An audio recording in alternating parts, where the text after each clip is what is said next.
Bonjour, bonsoir, bienvenue sur le plateau de Femmes, le magazine qui donne la parole aux femmes sur tous les sujets qui nous intéressent, qu'on soit homme ou femme. Aujourd'hui, on va beaucoup parler de recherche historique, d'histoire.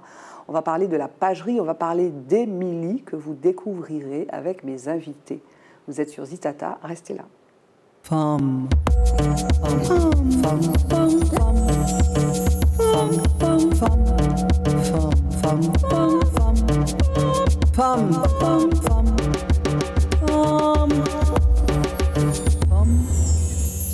Un instant de gravité pour s'installer dans cette émission sur ce plateau avec mes deux invités EES. À ma droite, Manuela, je vais bien dire ton nom Manuela, Young-Ing. Comment ça va? Bien. Merci d'être là. Hein. Merci pour l'invitation. À ma gauche, Jessica Pierre-Louis. Bonjour. Comment ça va? Ça va bien. Alors, je suis tellement heureuse d'avoir ces dames parce qu'elles ont beaucoup travaillé ce week-end, elles sont fatiguées. Et puis, Jessica n'aime pas beaucoup la télé. Pas vrai, Jessica? C'est pas l'endroit où je préfère venir. Oui, mais en même temps, c'est important que tu sois là aujourd'hui ou que vous soyez là aujourd'hui pour parler d'histoire et puis de tout le travail qui est mené à la pagerie, que vous avez mené, mesdames. Je vais vous laisser vous présenter. On commence par qui? Manuela? Jessica. Jessica. Ok. Donc, Jessica Pierre-Louis, je suis historienne. Docteur en histoire. Exact. On précise ça. Docteur en histoire. Au départ, j'ai suivi une formation plutôt sur le patrimoine, le tourisme, le fait de recevoir des visiteurs dans sa région. Et ensuite, j'ai repris des études en histoire. Et j'ai fait de l'histoire antillaise et ça m'a passionnée. Et je me suis donc inscrite en thèse et je suis actuellement docteur en histoire. Et alors, tu as grandi où? Tu as grandi en Martinique? Non, j'ai grandi dans l'Hexagone.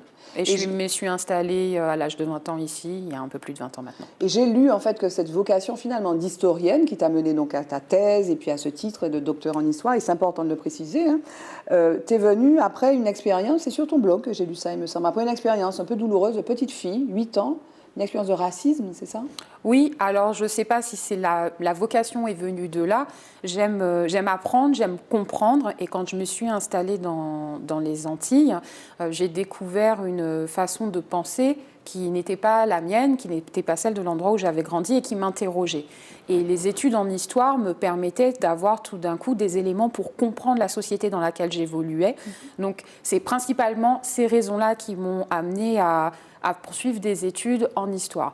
Et effectivement, par contre, le sujet de mes travaux de recherche, qui sont la manière dont on a construit le racisme aux Antilles, ne sont pas étrangers au fait que j'ai moi-même vécu des expériences racistes dans ma vie quotidienne, comme beaucoup de gens. Tu ne veux pas t'y attarder? Non, tout à fait. Ouais. Voilà. Ouais. Enfin, à l'arrivée, tu es donc occupée à une activité qui te passionne. Complètement. Et qui est utile. Je l'espère. Et j'ai l'impression que c'est un peu plus utile. C'est presque plus utile aujourd'hui, parce qu'il y a une demande sociale qui sollicite effectivement assez massivement les historiens et les historiennes. C'est l'an dernier, tu es d'accord avec ça, non? Oui. Tout à fait. On est bon pour la présentation? Oui. Voilà. Je cède la parole à Manuela. Est-ce que tu peux te présenter, s'il te plaît, Alors, je suis Manuela Young-Ing, donc je crois que le nom que je porte dit déjà que je suis une composante de beaucoup de choses. J'ai un nom chinois, un prénom espagnol. Je ne sais pas si c'est prédestiné, mais en tout cas, j'ai suivi une filière de langue. Je suis interprète de formation et après... en quelle langue? En espagnol, comme langue support. Et après une quinzaine d'années dans une autre collectivité où j'ai travaillé à l'international. À la mairie du Lamentin. À la mairie du Lamentin. On peut dire les choses. Je suis fonctionnaire territorial, donc j'ai choisi d'embrasser cette carrière, de passer des concours. Et en 2015, je décide d'aller vers un nouveau défi qui est celui du domaine de la pagerie, où je me retrouve et où je fais de belles rencontres comme celle de Jessica et où on travaille pour le pays. Voilà. Alors, on va parler très longuement dans cette émission de ce que vous avez fait récemment. Moi, j'ai rencontré Jessica, on se connaissait avec Manuela, mais j'ai rencontré Jessica à l'occasion de la présentation d'Émilie, d'un travail que vous avez fait autour d'Émilie. On ne va pas déflorer le sujet. Je vous propose d'abord qu'on parte pour Focus et puis on va continuer.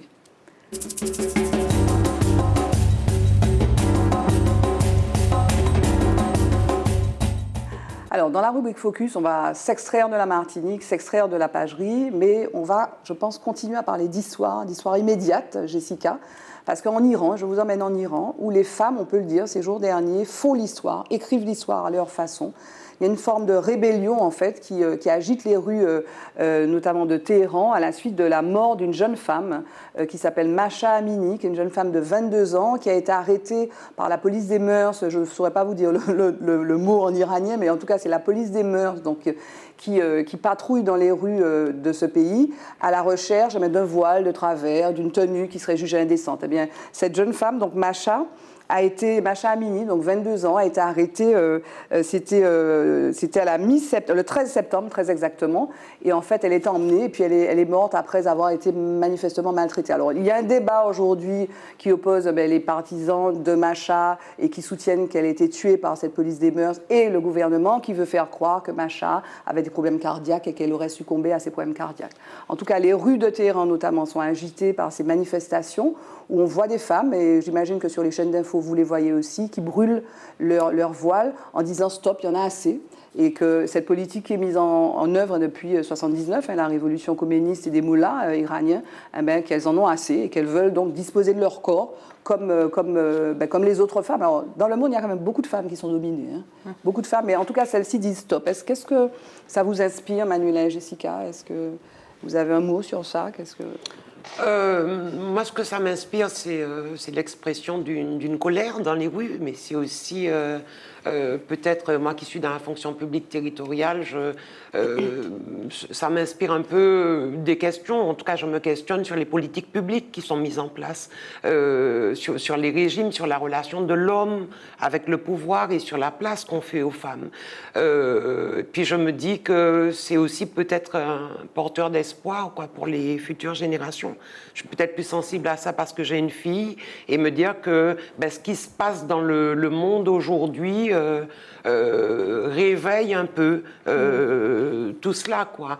Puis je repense au combat des femmes qui est mené un peu partout et même chez nous. Je me dis que le monde est en mouvement et je trouve ça plutôt porteur d'espoir. Jessica? De mon côté, c'est plutôt l'historienne qui parle et je vois des combats qui se répètent au fil du temps pour rappeler son humanité, le droit à disposer de son corps, de son être aussi, simplement de pouvoir faire des choix de vie comme on l'entend et pas selon des règles édictées par autrui, par des gens qui ont un souci et un désir de dominer, d'opprimer parfois. Mais il y a quelque chose qui moi... pour le coup, vraiment me met en colère, mais une colère sourde et régulière, c'est que le corps des femmes, comme tu disais, mais voilà, on a toujours voulu le dominer. Et la période récente, effectivement, confirme ça. Aux États-Unis, dernièrement, c'est l'avortement, donc des lois, en tout cas, cette décision de la Cour suprême qui interdit l'avortement. Et là, donc, c'est le voile, vous voilez, au nom de quoi? Au nom de quoi? Et effectivement, ces ayatollahs ou ces mollahs iraniens, il n'y a pas de femmes, bien entendu, pour décider de ce qui est bien ou non pour les femmes. Donc voilà. Et puis dans l'actualité, il y a beaucoup de femmes qui font l'actualité. Donc une autre information qui est tout aussi peu réjouissante, ça nous vient cette fois-ci d'Italie, donc où il y a de nouvelles élections, en fait, des élections législatives qui vont avoir lieu le 25 septembre. Et là, il y a une néofasciste, Giorgia Meloni. Donc on parle aussi des femmes. Les femmes n'ont pas toujours raison, en fait, de mon point de vue. Donc Giorgia Meloni, donc qui pourrait bien accéder au pouvoir. Donc c'est vraiment extrême droite toute, donc avec aussi manifestement des régressions à venir en matière de droits des femmes. Et puis enfin, je voulais vous signaler la sortie de Féminicide, un ouvrage très très très imposant de Christelle Tarot aux éditions La Découverte. Donc on aura l'occasion, j'imagine, d'en reparler. Est-ce que vous auriez un mot à dire pour conclure sur notre focus? Mahsa Amini? Non. Ok. On avance donc, mot de femme.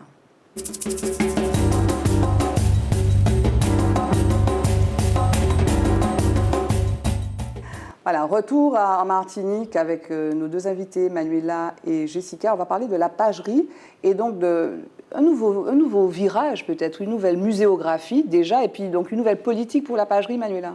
Oui, alors on va peut-être remonter pour ça, pour que tous Pour savoir ce que c'est, voilà, bien sûr. Pour savoir ce que c'est, pourquoi nous l'avons fait, comment nous l'avons fait. Et on va peut-être remonter au fondateur de ce musée, qui est le docteur Robert Rose-Rosette, qui est un vétérinaire, un Martiniquais, qui décide dans les années 40 de procéder à l'achat d'une ancienne habitation qui est complètement à l'abandon, où il n'y a rien, pas de plateforme, et il décide avec sa complice, une femme, Simone, de transformer ce lieu, donc tous les deux dans un esprit très sacrificiel pour montrer leur pays au monde sur leur propre denier, font l'acquisition de ce lieu, et petit à petit, pendant une dizaine d'années, ils déchiffrent, alors que l'archéologie n'est pas une science encadrée, pas de cadre légal, avec des coutelas, et ils décident de transformer un peu ce lieu, en tout cas de le faire parler. Ils défrichent un moulin, ils défrichent des vestiges, et petit à petit, ils en font un musée. Robert Rose-Rosette, dans les années 80, l'âge arrivant, décide de céder ce lieu au Conseil général. On est dans les années 80. Et le Conseil général, à son tour, met ce lieu en gestion à une association. Cet historique est important pour comprendre que des années 84 à 2015, donc pendant 30 ans, une association gère le musée de la pagerie. Et nous devons rendre hommage au Conseil général, j'ai envie de dire à une femme, Josette Manin, qui en 2015 décide de reprendre ce site en gestion directe au Conseil général et de procéder à un état des lieux. Donc l'aventure de la pagerie d'aujourd'hui débute en 2015 avec un véritable diagnostic de la pagerie, du territoire, de son ancrage sur son territoire, de ses forces, de ses faiblesses. Sont identifiées plusieurs problématiques, j'ai envie d'en citer une. La première, c'est la muséographie de la pagerie. La vraie question est que l'histoire, quelle est l'histoire que nous voulons raconter à la pagerie? Parce que pour avoir été à la pagerie quand j'étais très jeune, la pagerie c'est Joséphine. C'était les lettres, notamment, je me rappelle, c'était assez croustillant d'ailleurs, les lettres de Bonaparte à Joséphine Coquine, hein, il me semble, non? Et c'était centré sur ce couple-là, et notamment Joséphine. C'est exactement ça, c'est-à-dire que ceux qui sont venus à la pagerie, tous ceux à qui on demande c'est quoi la pagerie, ben c'est un petit musée dans l'ancienne cuisine, où on a des objets sur Joséphine, on a sa brosse, on a la mèche de cheveux, on a les lettres d'amour de Napoléon. Donc le diagnostic est celui-là. Sauf que, Barbara, quand vous arrivez à la pagerie, vous ne voyez pas Joséphine. Non. Vous voyez des items d'une ancienne habitation. Une cheminée, un moulin, une sucrerie. Donc, un groupe de réflexion s'est mis en place véritablement pour faire ce diagnostic. Et donc, nous partons d'un projet qui a été voté par le Conseil général en 2015, avec un fil rouge qui est que l'habitation qui a précédé Joséphine, puisqu'elle y est née, puisse être présentée à la population dans un nouveau projet, pour aller très vite. Et en 2019, nous souhaitons travailler à concrétiser un vœu du docteur Rose-Rosette d'organiser le premier chantier de fouilles archéologiques de la pagerie, parce que ce site n'a fait l'objet d'aucun chantier de fouilles, jamais. Et donc, nous recherchons une historienne à qui nous allons confier la première étude scientifique de la pagerie. Et arrive Jessica Pierre-Louis en 2019 pour cette première étude. Donc, qu'est-ce que tu découvres, donc, Jessica?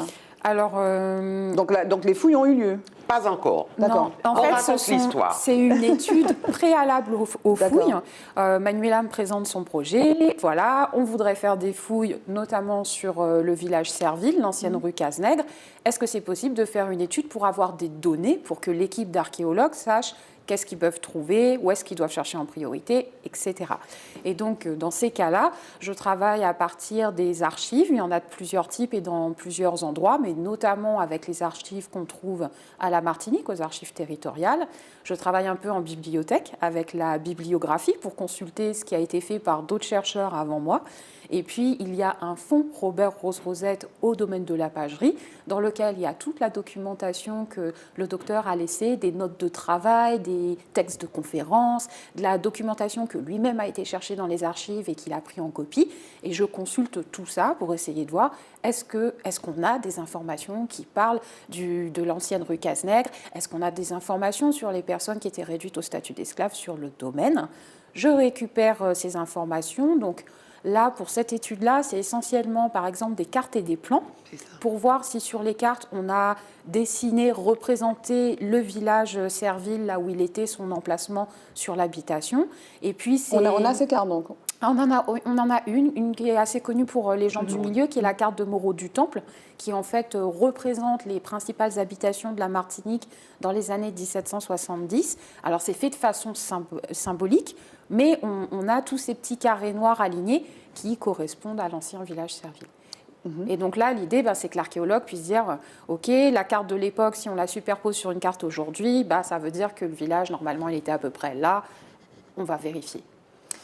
Oui, et donc la suite, alors on va parler d'Émilie après, donc la suite, je fais un saut là. Donc Jessica nous livre cette étude, nous sommes en lien avec la direction des affaires culturelles puisqu'il s'agit d'archéologie, nous identifions les experts dont nous avons besoin, donc Benoît Bérard, archéologue à la Martinique et qui préside l'Association des archéologues de la Caraïbe.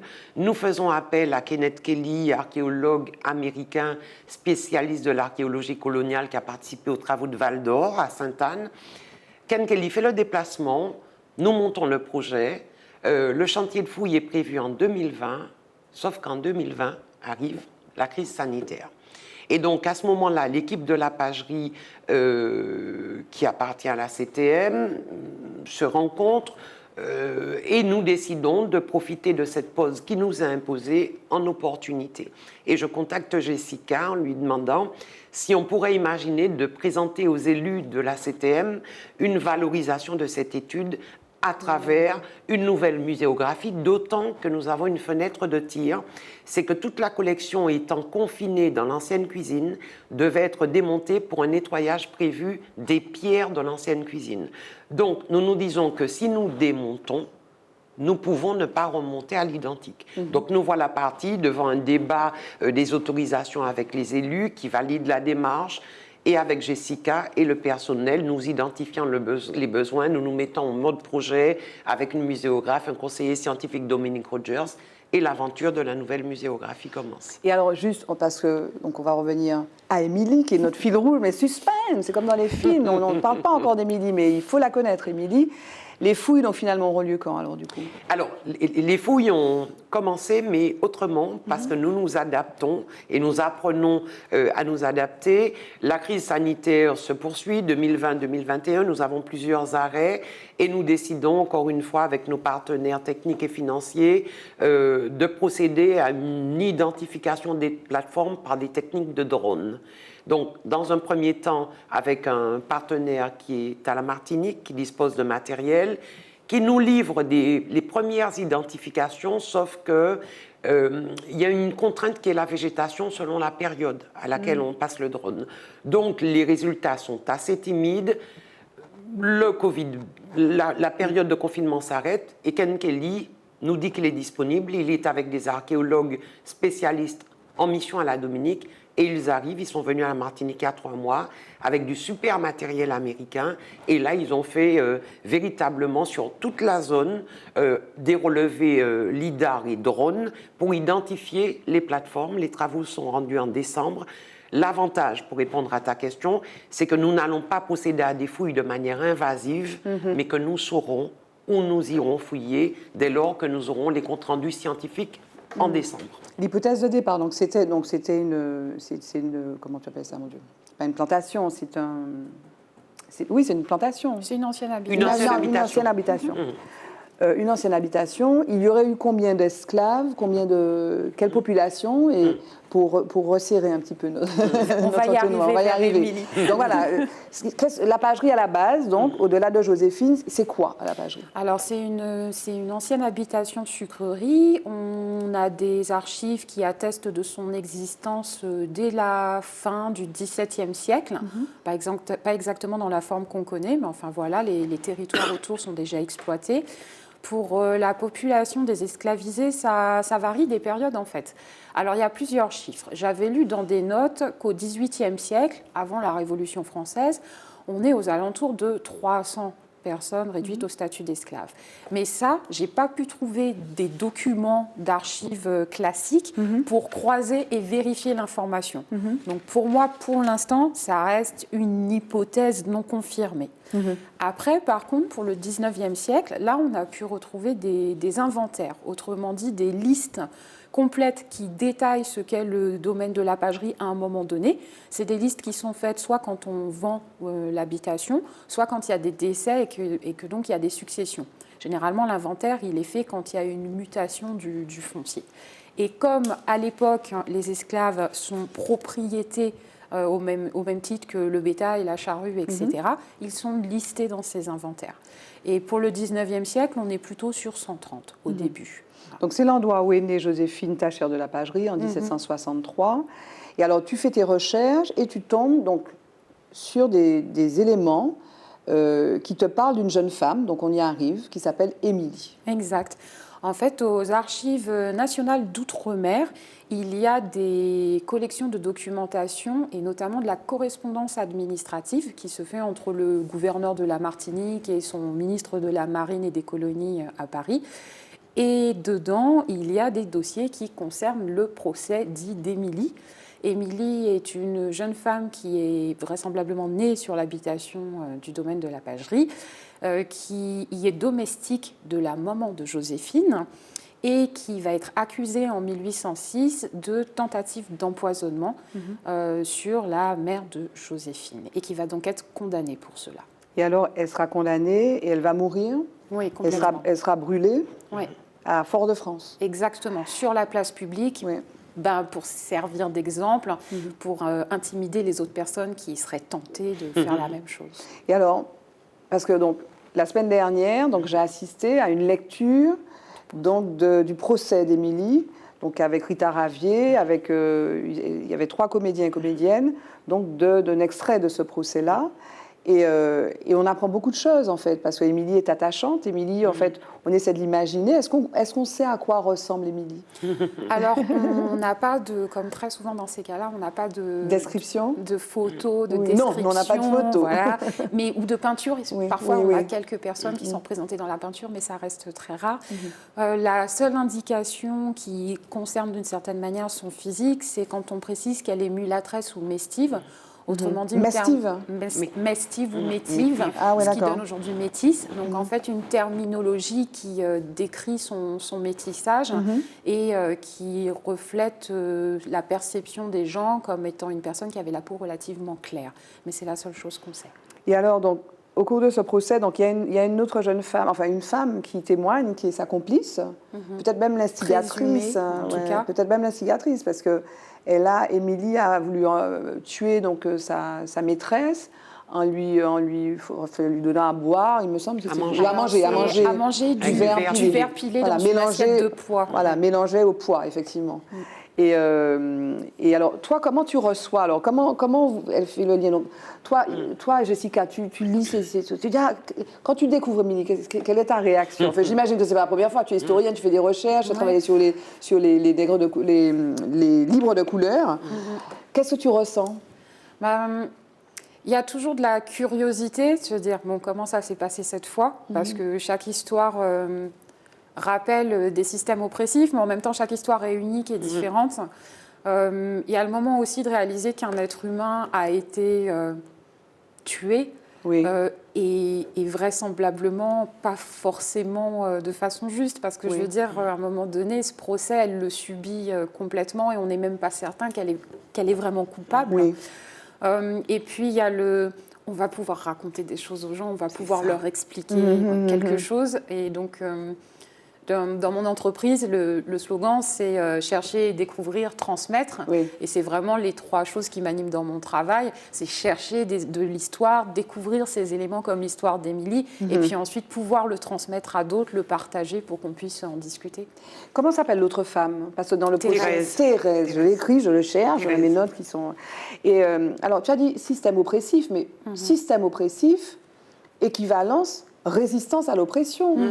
Parce que ça soit Émilie ou que ce soit Thérèse, il y a eu du verre pilé dans cette histoire, quoi. Et la maman de Joséphine elle n'est pas morte. Donc, non, elle n'est pas très longtemps après, mais elle n'est pas morte sur des conséquences de cela. Donc c'est ça aussi. C'est-à-dire que moi, ce que je retiens, en tant que citoyenne martiniquaise, c'est vrai que quand on me parle de l'esclavage, moi, je veux connaître l'histoire de la résistance à l'oppression. parce que si j'en ai là, nous, et on est né de cette histoire-là, on est né de l'histoire de l'esclavage, on est aussi né des Indiens, toi des Chinois, etc., c'est qu'il y a des gens qui ont résisté à ça, il y a des gens qui ont survécu, il y a des gens qui ont eu des enfants qui ont survécu, etc. Et ça, c'est extrêmement important de raconter cette histoire. Ouais. Même si, effectivement, toi, tu insistes, effectivement, système oppressif, c'était l'esclavage. C'était l'esclavage. Et c'est pour ça, Barbara, que toi, tu as eu le privilège, parce que, bon, on l'a fait qu'une fois, d'assister à cette représentation. On a tous eu le privilège d'avoir les artistes devant nous et de pouvoir échanger sur leurs ressentis. Mais ce que j'ai envie de dire aux Martiniquais, pour souligner l'importance de ce que tu dis, c'est qu'il est tellement important pour nous de raconter cette histoire que l'histoire d'Émilie est intégrée dorénavant à la muséographie. Il y a une scénographie par un dispositif de douche sonore, c'est-à-dire que les artistes que tu as vus sont allés en studio. Ils ont enregistré et dorénavant, tous ceux qui visitent la pagerie, la visite se termine par le procès d'Émilie, dans l'ancienne cuisine.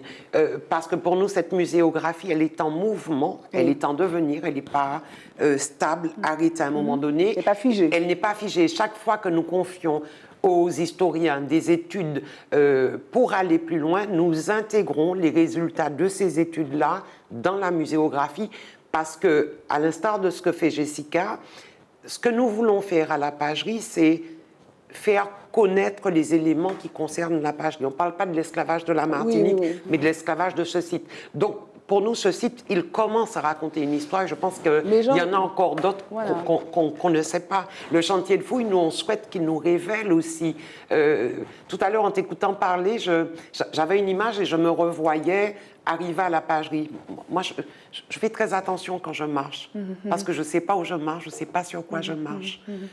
Tu vois un peu dans ce que je disais, de ce que disait Jessica, on a encore beaucoup de travail à la pagerie. Mais ce sur quoi je veux insister, mesdames, on parle de l'esclavage, on va parler de l'esclavage à la pagerie, mais on dit autre chose de ce. Quand on fait les fouilles, quand vous faites le travail que vous faites, vous dites autre chose. C'est un site où il y a eu l'esclavage, mais l'esclavage, c'est aussi de la vie. C'est aussi des gens qui résistent, c'est des gens qui ont produit. Et de plein de façons différentes. Et c'est ça aussi, c'est-à-dire qu'aujourd'hui, il ne s'agit pas... Bon, l'esclavage et la traite ont été qualifiés de crimes contre l'humanité par la France. Donc c'est un acquis. Mais aujourd'hui, ce qu'il est important, à mon avis, de faire, à travers ce que vous faites, c'est de redonner vie à ces personnes. Ces personnes-là n'étaient pas juste des esclavisés ou des gens mis en esclavage. C'était des gens qui vivaient, c'était des gens qui résistaient, des gens qui vivaient, qui s'aimaient, qui ont produit d'ailleurs une culture qui est une culture qui est riche, qui est notre culture. Et c'était un miracle, certes, mais ils ont fait ça. Et juste avant de te redonner la parole, Jessica, j'étais très interpellée lors de cette présentation, quand tu as parlé du fait qu'elle avait des poules.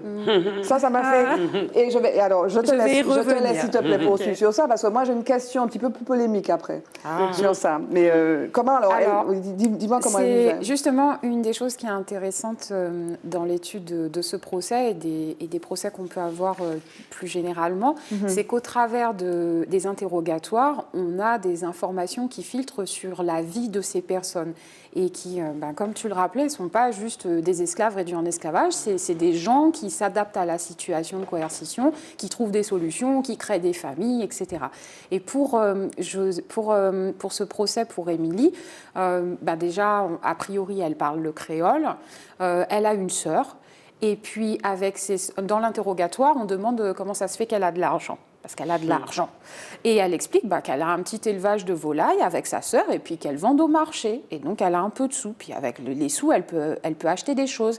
Alors, c'est intéressant, dans ces cas-là, en fait, d'étudier le décalage entre la loi, la norme, et puis ce qu'en font les gens. C'est-à-dire que théoriquement, Émilie, c'est une esclave, elle est censée ne rien pouvoir posséder. Et dans les faits, elle a un élevage de poules, et puis elle a une petite monnaie, et puis elle améliore son ordinaire. Alors évidemment, ça n'enlève rien à la situation de coercition, à la violence qu'elle peut subir, mais malgré cela, elle trouve des moyens d'améliorer sa vie, de vivre sa vie. Elle a aussi quelque chose qui m'avait beaucoup marqué dans ce procès.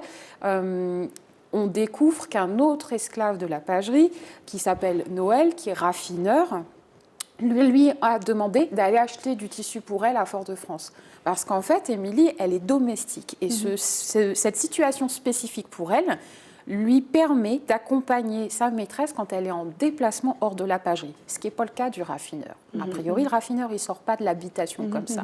Et donc, lui aussi a priori des sous, puisqu'il lui demande d'acheter une aune de tissu, ce qu'elle fait. Donc voilà, donc on a comme ça des éléments de leur vie quotidienne qui peuvent transparaître dans les documents. Alors, quand on s'est vu à la pagerie, je t'ai dit que, donc à l'écoute de ton récit, enfin, de la façon dont tu avais travaillé, puis à ce détail-là, ça m'a fait penser, il y a quelques années, à ce lynchage, hein, j'ose le mot, d'un historien qui s'appelle Jean-François Niort, qui a travaillé sur le Code noir.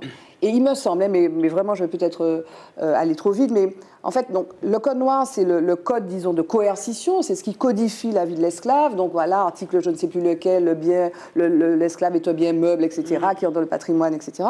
Mais il me semble qu'il voulait dire que, précisément, les esclaves vivaient aussi. Il y avait des choses qui étaient... OK, il y a ce système de coercition, ils sont chosifiés, mais en même temps, on leur demande, dans la contradiction du système esclavagiste, d'être des êtres humains. Parce que, par exemple, les domestiques qui étaient dans la maison du maître, mais s'occupaient aussi des enfants, faisaient la cuisine, etc. Donc, ce sont des actes qui ne sont pas que des actes d'esclaves, en réalité, mais des actes d'êtres humains. Et à l'époque, il avait été maltraité, Jean-François Niort. Alors, je pense que pour ce cas spécifique, en fait, il y a un décalage entre ce qu'on arrive à analyser en tant que chercheur et ce que la population, là où la population en est dans son savoir. Et pour beaucoup de gens, le Code noir symbolise en fait la mise en esclavage des gens sur place. Et ils oublient parfois qu'en fait, le Code noir auquel on pense, sur lequel a travaillé Jean-François Niort, c'est un texte en 1685, mais qu'en fait, après, il y a eu tout un tas de législation qui est venue derrière, et que cette législation-là a été probablement plus coercitive encore que le premier texte. Parce que pour le législateur, le premier texte servait à encadrer la pratique. D'une façon, elle le légalisait et elle imposait un cadre. On ne pouvait plus faire n'importe quoi. Y compris aux maîtres ou aux esclavagistes qui pouvaient faire n'importe quoi. Avant, et là, ça donnait un cadre légal et donc il y avait des obligations en termes de nourriture, en termes d'habillement qui n'ont pas été respectées. Mais il y avait un cadre.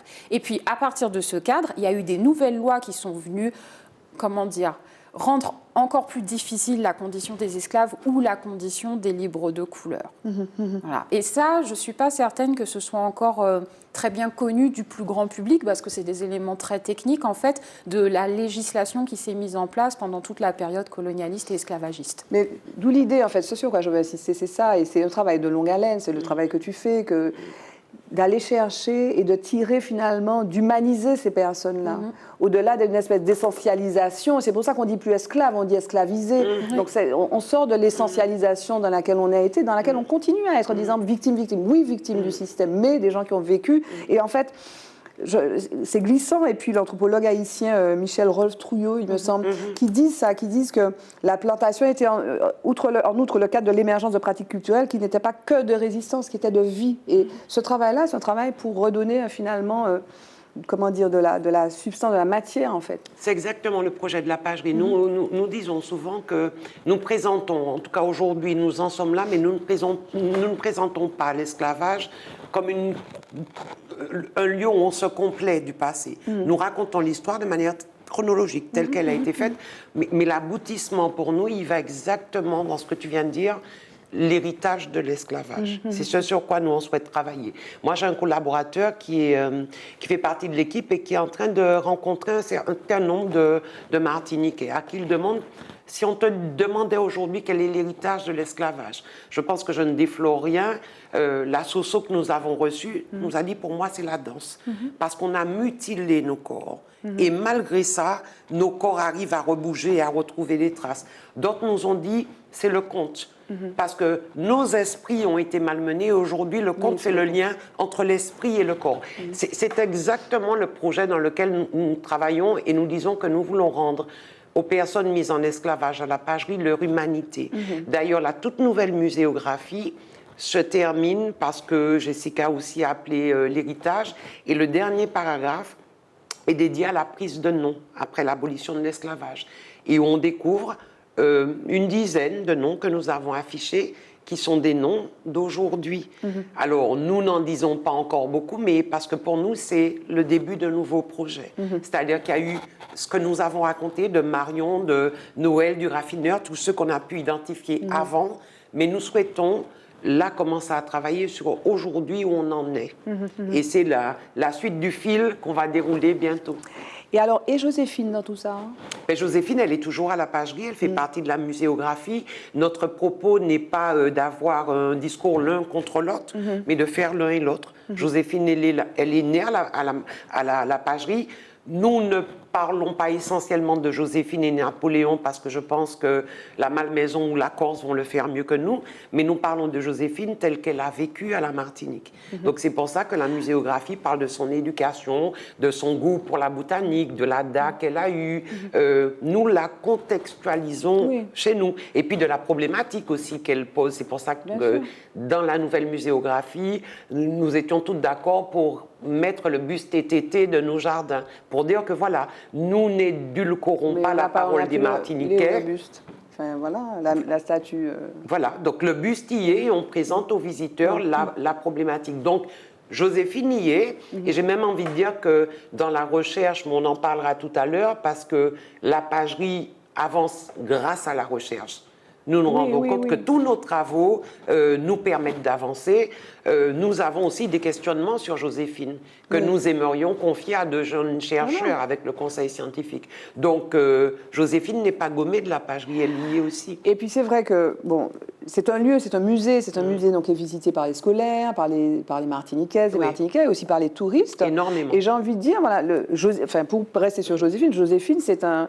Il y a des gens qui sont... C'est une accroche. C'est une accroche, oui, c'est une accroche pour dire aux gens, venez voir, mais au fait, il n'y a pas que Joséphine, il y a Émilie. C'est exactement c'est ça l'idée, quoi. Il y a Noël, etc., etc. C'est exactement. C'est ça. Ils viennent pour Joséphine, et quand ils arrivent, on leur parle de Joséphine et du reste. Et ils nous disent, on ne savait pas. D'ailleurs, les journées du patrimoine ont été l'occasion pour nous. Vous avez eu beaucoup de visiteurs. On a fini à plus de 1300 visiteurs, et moi, je revois visuellement des touristes nous disant, on était venus pour Joséphine, mais j'ai même eu une dame, une touriste, qui m'a dit, écoutez, c'est pas très facile de ressortir de là en étant blanche. Hein. Oui, mais ils apprennent l'histoire. C'est l'histoire, on en a discuté avec eux. On a eu des gens du cercle napoléonien nous disant, bon, on regrette un peu ces mèches de cheveux, et en se présentant à nous, on est napoléonien, mais nous comprenons aussi que vous ayez mis l'autre partie. Donc oui, Joséphine et l'accroche, on peut faire venir des gens et accepter qu'ils viennent pour Joséphine et leur présenter l'habitation de manière intégrale, avec toutes ses composantes. Et alors, est-ce qu'on va faire une statue, un buste d'Émilie? Parce qu'il y a une demande. Mais non, mais il y a une demande.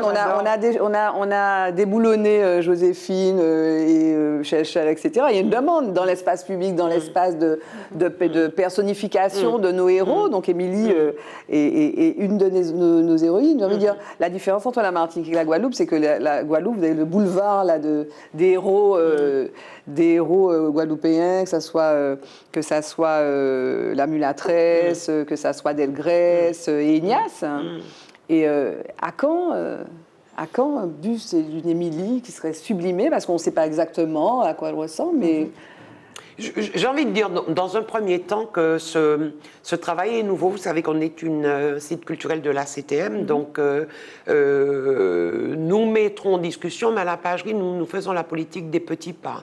Une nouvelle muséographie. Aujourd'hui, Émilie, on parlera peut-être des autres projets, mais cette question, elle est posée. Nous les avons déjà, dans un premier temps, présentés en termes de prénoms. On découvre. Aujourd'hui, on donne à entendre, savoir qui ils sont. Et puis, je pense que cette question, elle arrivera forcément, mais dès lors aussi que les Martiniquais se seront appropriés du site. Jessica, qu'est-ce que tu en penses?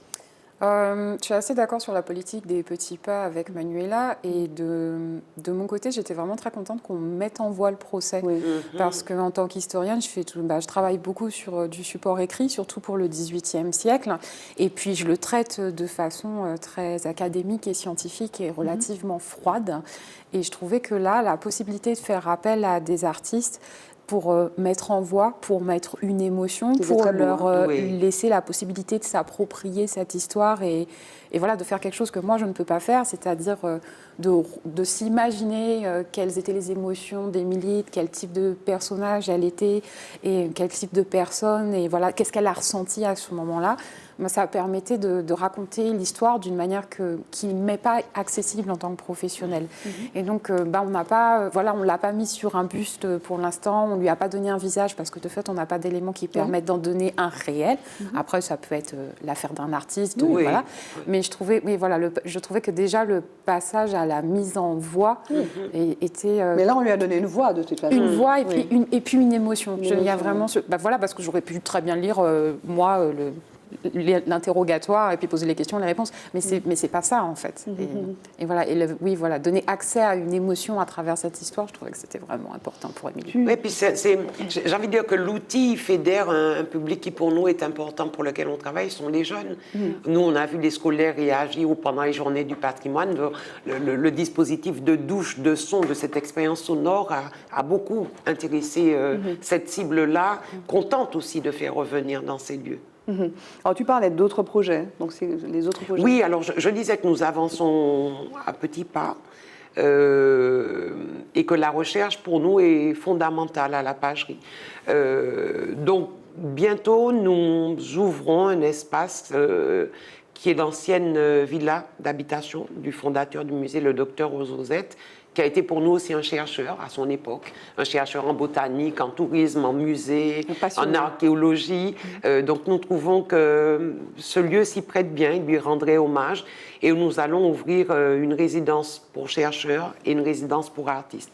Parce que notre ambition, c'est véritablement de fomenter de la recherche à la pagerie pour qu'elle vienne alimenter et nourrir les prochains projets. Nous avons pas mal de chercheurs, mais c'est le monde de Jessica, d'Allemagne, qui nous ont déjà rendu visite, ou de Louisiane, la Whitney Plantation, qui tente de travailler avec nous. Et cette recherche-là, elle nourrira les projets de la pagerie. Et au-delà de cela, tout à l'heure, tu parlais de buste, nous souhaitons aussi que les artistes viennent s'approprier ce que Jessica disait qu'elle ne sait pas faire et recevoir ces recherches et nous les transformer par leur art, que ce soit par de la littérature, un clin d'œil à quelqu'un à qui on pense, que ce soit par la musique, par la peinture, etc. Notre ambition, c'est que véritablement l'histoire et les recherches convergent pour une restitution, une diffusion différente au public. C'est extraordinaire ce que vous décrivez. J'ai l'impression que c'est assez unique comme initiative, ça. Cette espèce de partir effectivement de ce point qui pourrait être... J'ai l'impression qu'à un moment, on n'était pas à l'aise avec la pagerie, Joséphine, enfin voilà, quoi. Et là, on est à l'aise et on a envie de voir les choses effectivement dans leur globalité, sans ostracisme, sans laisser de côté une partie, sans privilégier une partie. On peut regarder ce passé-là en face et créer quelque chose, en fait. C'est ça l'enjeu, là. D'être dans la positivité. Donc c'est assez unique ou bien tu as l'habitude de travailler comme ça avec des musées? Alors je travaille pas nécessairement. Non, c'est assez unique. La manière dont on travaille en équipe, avec des gens qui ont chacun leur domaine d'expertise et qui sont chacun écoutés, respectés et appréciés dans leur expertise et qui peuvent du coup permettre au projet de prendre de l'ampleur pour cela. C'est assez unique, mais c'est aussi assez unique parce que généralement, je mène plutôt des travaux de recherche plus académiques avec des études d'ingénierie culturelle plus standard où vraiment j'apporte juste j'apporte de la matière scientifique, mais après, il n'y a pas forcément tout l'aspect transformation à travers des projets de médiation comme on est en train de le monter là sur un temps long avec du lien entre les différents projets. Et précisément, tu travailles sur quoi, là? Donc, alors, j'ai oublié, je ne sais pas si tu l'as précisé quand tu t'es présentée, tu es spécialiste, en fait, donc tu as écrit Fortune et catégorisation des livres de couleur à la Martinique au XVIIIe siècle, les livres de couleur face aux préjugés, franchir la barrière de couleur à la Martinique au XVIIe, XVIIIe siècle, et ta thèse était sur... Franchir la barrière de couleur, les livres de couleur face aux préjugés, franchir la barrière de couleur à la Martinique au XVIIe. Alors, ma spécialisation en tant qu'historienne, c'est le XVIIIe siècle, et notamment tout ce qui est histoire sociale. Je m'intéresse plus particulièrement au groupe qu'on appelle les libres de couleur, qui sont donc des personnes qui, comme leur nom l'indique, ne sont pas esclaves, mais ne sont pas non plus blanches, et qui donc, dans dans la société martiniquaise vont subir des discriminations. Et j'étudie comment se forment les catégorisations raciales dans ce pays-là et comment les gens font avec. Parce que comment les gens accèdent à un statut de blanc alors qu'ils ne sont pas blancs. Voilà, essayent de transgresser les barrières qui sont mises en place sur le plan juridique et social pour améliorer leur quotidien, en fait. C'est voilà, une manière d'améliorer son quotidien. Donc ça, c'est ma spécialité en tant que recherche. Et après, en tant que chercheuse, tout ce qui touche à l'histoire antillaise en fonction des besoins des commanditaires. Et puis bon, alors, donc tes recherches ces jours-ci, c'est quoi en fait, ce qui t'occupe, à part la pagerie À part la pagerie. Tu as un peu de temps Oui, je fais un peu au sein de l'entreprise, je fais un peu de formation, donc je monte des ateliers pour initier à l'histoire, au patrimoine. Je travaille aussi avec des institutions, soit pour faire des études d'ingénierie, ou là actuellement, je travaille par exemple au traitement d'une base de données qui doit être mise en ligne. Et donc, c'est une base de données historique, et donc je fais tout un travail de traitement de ces données pour la passer dans un format qui soit interrogeable en ligne par les usagers. Et puis tu as un blog. Oui, j'ai un blog. Redis-moi le nom de ton blog, s'il te plaît. Alors, le blog, il est hébergé sur mon site internet, tempslistoire.com. Et il y a des petites, des focus spécifiques. C'est très agréable. Je crois que c'est là que je t'ai découverte. Il y a quelques temps, avant notre rencontre, effectivement, à la page. Oui, c'est un espace qui me tenait à cœur où, en fait, quand je fais de la recherche, je le fais pour des besoins bien précis, mais je tombe sur de la documentation qui n'est pas forcément utile là, tout de suite, sur le moment, pour mon étude, mais que je trouve intéressante pour d'autres choses. Et j'avais envie de pouvoir partager ça avec les gens, de leur donner aussi des éléments pour voir toute la diversité de l'histoire martiniquaise, parce que quand on n'est pas dans le milieu, on a juste les grandes lignes. Et en fait, quand on s'y plonge, on se rend compte qu'il y a plein d'histoires différentes, plein de cas différents, plein de manières de faire différentes. Et j'avais envie de partager ça. Donc, au fil de mes recherches, je partage des parcours de vie, l'histoire d'un site, des informations qui me paraissent sympathiques. Quand j'écoute Jessica, j'ai l'impression d'entendre Sherlock Holmes, tu sais, une espèce de chercheuse qui prend un truc, tiens, en fait, c'est ça un peu, c'est pas loin, c'est pas loin d'être ça. C'est un peu ça, oui, c'est un travail d'enquête en fait. Il faut, quand on tombe sur une documentation intéressante par rapport à ce qu'on étudie, on va essayer de tirer des fils. Là, par exemple, pour Émilie, ça va être ça, c'est on lit une information sur elle vend de la volaille. Bon, est-ce qu'on peut trouver de la documentation qui confirme qu'effectivement on a la présence de personnes esclavisées sur des marchés qui vendent, et puis qu'est-ce qu'ils vendent, et puis aller voir dans les textes législatifs, est-ce que c'était autorisé, est-ce que c'est pas été autorisé, est-ce qu'il y a des gens qui se sont fait arrêter parce qu'ils le faisaient de façon illégale. Enfin voilà, on va essayer de tirer à chaque fois des informations supplémentaires pour pouvoir analyser une situation particulière à un moment donné. Mais on mesure, parce que est-ce qu'il y a beaucoup de matière, il y a beaucoup de sources? Ça dépend pour quel sujet. Et puis, là, pour la pagerie, par exemple, tu as travaillé avec de la matière qui était riche on trouve qu'il manque toujours de matière parce qu'il pourrait toujours y avoir plus de choses. Là, par exemple, pour ma difficulté, moi, pour le domaine de la pagerie, c'est le XVIIIe siècle. On n'a pas conservé de notariat. Or, c'est une source qui est utile parce que justement, il y a des inventaires dedans. Et pour l'instant, je ne trouve pas d'acte notarié sur le XVIIIe siècle. Donc, de ce point de vue-là, non, des fois, il n'y a pas et il faut faire sans. Et puis, quand il n'y a pas, il faut trouver des moyens détournés pour obtenir des réponses aux questions via d'autres sources. Et là, c'est l'expérience. Et on mesure aussi tout ce qui nous reste à apprendre. Oui, et sur le fil dont tu parlais, moi je pense que Jessica a omis aussi de dire qu'elle anime des ateliers de généalogie. En tout cas, elle en a animé un chez nous. Et pourquoi c'était important? Parce que c'est aussi lié à nos travaux, puisque nous sommes en train de commencer à travailler sur des portraits de descendants. C'est pour ça que je te disais qu'on parle d'aujourd'hui et non pas d'hier. Et c'est le même fil, quoi, où Jessica nous amène à chercher, mais là on dit qu'il était militaire. Allons chercher dans la base de données militaires. Et c'est un véritable cheminement. Donc, beaucoup à apprendre, oui, parce que Barbara, j'ai envie de dire que nous commençons tout juste et que nous mesurons à la CTM le potentiel de développement de ce site et de ce qu'il a révélé à la population, quoi. Et des histoires qu'il y a encore à raconter des familles, par exemple, d'aujourd'hui, qu'on n'a pas encore approchées, tant du côté des personnes mises en esclavage que des propriétaires. J'ai envie de dire que, il y a des années encore de travail. Puis tout à apprendre, oui, en tout cas, nous, l'équipe de la pagerie, la petite équipe, nous avons appris de toutes ces expertises. Quand Jessica disait que c'est aussi la méthode de travail qui est novatrice. La muséographe n'est pas en posture haute par rapport à la scénographe, par rapport à l'archéologue. Et imagine toutes ces disciplines juxtaposées ensemble qui s'enrichissent. Je trouve que c'est une expérience unique. Alors, il nous reste 3 minutes. Question rituelle qui n'a rien à voir avec ça. Ou peut-être si. Quel est l'homme qui vous a le plus marqué, le plus influencé, le plus marqué? Jessica. Ça peut être un homme, quoi. Ça peut être un homme de l'histoire que nous ne connaissons pas, ou un homme... Non, c'est un homme que vous connaissez a priori. Ah ouais? Ouais, j'aurais pensé au Dalai Lama. D'accord. Ouais. Pourquoi?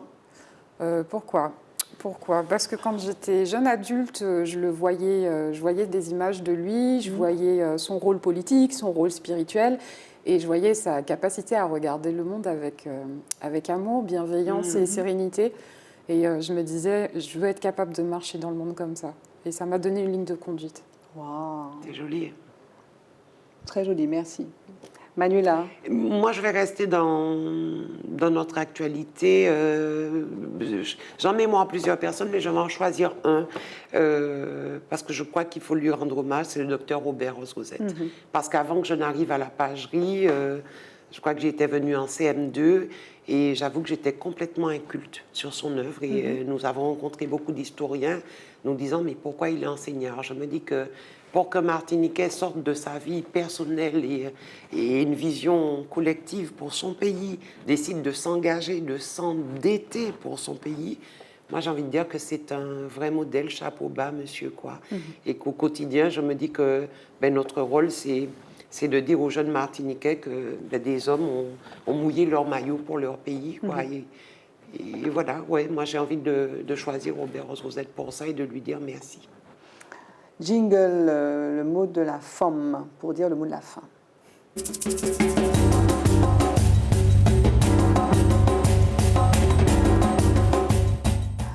Voilà, il nous reste peu de temps pour conclure cette émission qui a été passionnante. J'espère que vous avez passé un bon moment. Oui. Jessica, ça s'est bien passé? Oui, ça va. Merci d'avoir été là, vraiment. Vraiment, je suis très touchée. Le mot de la femme, le mot de la fin, ce serait quoi, Manuela? Ce serait dire aux Martiniquais que ce travail, nous le faisons pour eux, pour nos enfants, pour notre pays, pour vivre dans un pays de manière apaisée, j'ai envie de dire, sans sentir la morsure du passé et pour avancer. Donc, c'est leur dire, venez nous voir à la pagerie, venez voir le travail que nous avons réalisé pour vous et puis venez nous dire ce que vous voulez que ce site soit demain, quoi. Leur dire, les portes vous sont ouvertes et ce travail, il est fait pour vous et pas pour nous. Et c'est pas fini. Et c'est pas fini. Jessica, c'est le last word, le mot de la femme, ce serait quoi? Venez. Venez parce qu'on veut que ce soit un espace, pas juste un espace de transmission du savoir historique, mais aussi un espace de discussion, d'échange. Et que pour ça, il faut qu'on soit plusieurs autour de la table. Donc venez voir, venez nous dire ce que vous en pensez. On n'a pas la prétention que ce soit parfait. Et pour s'améliorer, on a besoin de vous. Voilà. Mesdames, merci. Merci d'être venues, Manuela. Merci, Jessica. Donc, à vous qui nous regardez, mesdames, messieurs, les grands et les petits, merci. Je vous retrouve dans un prochain épisode de Femmes avec 2 femmes tout aussi inspirantes et extraordinaires. Bye bye. Bye bye. Femme. Femme. Femme. Femme. Femme. Femme. Femme. Femme. Femme. Femme. Femme.